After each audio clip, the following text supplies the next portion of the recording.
واستهدفت أعمال العنف والتخريب والسلب التي قامت بها مجموعة من العصابات الملثمة خلال الليلة الماضية عددا من المؤسسات البنكية في كل النرجاب وتجروين والكاف والقصرين. هاجمت مجموعة من الشبان ليلة أمس مقر أحد البنوك بالزجاجات الحارقة، ولم تكتفي هذه المجموعة من العصابات المتخفية بإذرام النار واقتحام مبنى البنك، وإنما تولت كما تشير إليه الصور التي التقطتها كاميرات مراقبة مركزة بكافة أرجاء البنك محاولة تهشيم الموزع الآلي وإتلافه والاستيلاء على الأموال الموجودة به.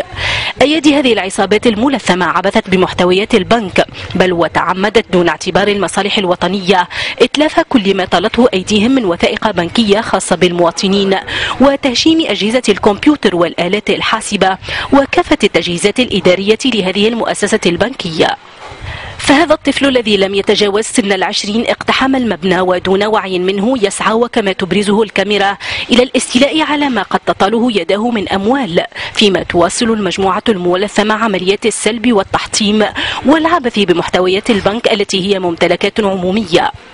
هكذا امتدت أيدي هذه المجموعات الملثمة والتي تفتقر إلى الحس الوطني وحس الانتماء إلى هذا الوطن لتلحق أضرارا جسيمة وخسائر مادية هامة بالممتلكات العمومية.